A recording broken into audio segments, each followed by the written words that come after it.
¿Qué tal? Un saludo a todos. Ya tenéis en la web el boletín actualizado y bueno, en este vídeo pues vamos a exponer unos datos que bueno, a nuestro juicio nos parecen curiosos desde el punto de vista técnico, ¿no? Allá por noviembre establecíamos un análisis correlacionándolo con el dólar sobre el Bitcoin y el Ethereum, las principales criptomonedas, ¿no? Porque históricamente sí que se ve que en los ciclos positivos del Ethereum y del Bitcoin se correlacionan generalmente con una debilidad del dólar, ¿no? Entonces, establecíamos ese análisis, ya digo, a finales de noviembre, un poco viendo el potencial que tenían estas cripto y un poco correlacionándolo con una posible debilidad del dólar durante este año, ¿no? Claro, el objeto de este vídeo es totalmente distinto. Esta vez no lo vamos a correlacionar con el dólar, lo vamos a correlacionar con el SP500. Vamos a establecer una serie de datos que pueden establecer unas correlaciones con, ya digo, con el SP500, con las bolsas americanas. Entonces, bueno, claro, la primera pregunta que se nos plantea es, ¿ha acabado ya el ciclo alcista en las criptomonedas? Tenemos que tener en cuenta que el análisis que planteamos en noviembre sobre el potencial del Bitcoin o el Ethereum, el Bitcoin estaba en 37.000, hoy está en 67.000, prácticamente máximos históricos. El Ethereum estaba en 2.000, hoy está prácticamente en 4.000, $3.800.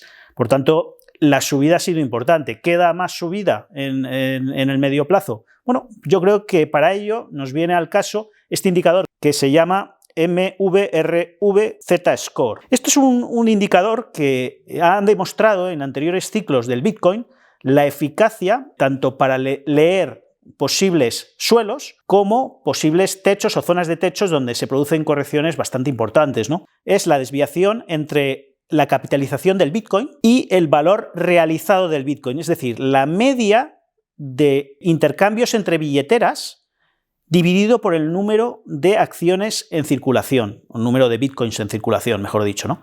Entonces, como podemos ver en este gráfico, en los círculos verdes se muestra bien estas zonas desde donde cada vez que llega el indicador a esa zona de abajo se generan importantes suelos del Bitcoin en el medio plazo, y al revés, cuando llega a esa franja que marcamos en rojo, se generan algunos de los más importantes techos, por lo menos desde su creación, todos los importantes techos del Bitcoin se han generado en esa zona, ¿no? Entonces, ¿qué lectura nos da este indicador? Bueno, pues podemos ver cómo todavía le queda mucho terreno al alza, ¿no? En un estado donde estamos viendo cómo a nivel técnico, en frecuencias mensuales, pues se está dando virtualidad a ese nuevo ciclo alcista nacido, ¿no? Parece como demasiado pronto todavía para pensar en un techo en las cripto, ¿no? ¿Por qué creemos que eso es importante para las bolsas americanas?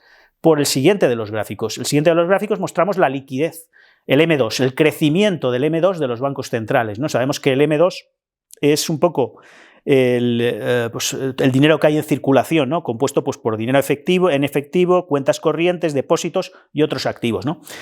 ¿Por qué es importante el crecimiento de la M2 de los principales bancos centrales? Porque la liquidez mueven los principales activos de riesgo, ¿no? Estamos viendo cómo en este gráfico la perfecta correlación que existe entre los ciclos alcistas del Bitcoin y el crecimiento de esta M2 de los bancos centrales, ¿no? Por tanto, y al revés, o sea, cuando empieza a drenarse liquidez, cuando la M2 empieza a decrecer, se correlaciona con caídas y fases bajistas en el Bitcoin. Por tanto, yo creo que una de las grandes explicaciones que está habiendo las subidas de estos criptoactivos es la liquidez que hay en el mercado, ¿no? ¿Y por qué pensamos que esto es importante para el SP500? Por la lógica correlación, porque si estamos hablando de activos de riesgo, qué menos que las bolsas, siendo también activos de riesgo, se vean beneficiadas de la liquidez que hay en el mercado, ¿no? Entonces, pues sacamos este gráfico por si existe alguna duda entre la correlación que hay entre las bolsas americanas y el Bitcoin, sobre todo con el Nasdaq, con el SP también, como podéis ver en este gráfico, un poco para que veáis que las tendencias de ambos se correlacionan, que si estamos pensando que las cripto pueden tener más potencial de cara a este año, no podemos decir lo contrario de la renta variable americana. Ya hemos estado sacando en las últimas semanas datos estadísticos que hablan de la probabilidad que 2024 sea un año positivo, con un desempeño positivo. Año electoral, muchos motivos e indicadores distintos, ¿no? Bueno, aquí obviamente pues, el camino para el alza siempre se ve acompañado de correcciones, ¿no? De pullbacks. Tanto pues tampoco nos ha de extrañar que dada la sobrecompra que hay en los mercados, que por cierto la sobrecompra es igual a la fortaleza de los precios, pues se produzca algún tipo de toma de beneficios, corrección de cierta magnitud, pero que a nuestro juicio podría ser una ocasión de entrada, ¿no? ¿Por qué? Bueno, pues entre otros motivos, aquí tenemos el gráfico del IBEX, el lento en frecuencias mensuales.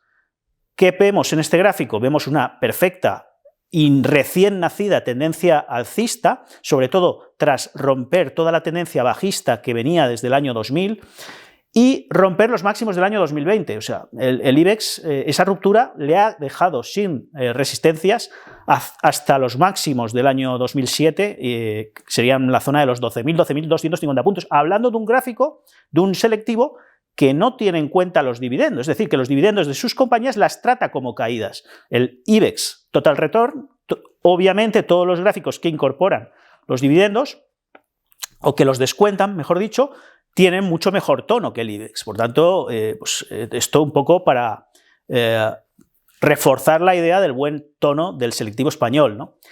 Y bueno, pues en este sentido podemos decir lo mismo del Eurostock, pese a que las subidas es verdad que están siendo muy pronunciadas, pero fijaros un poco lo que ha ocurrido en el Eurostock 50, en este gráfico, en este último gráfico.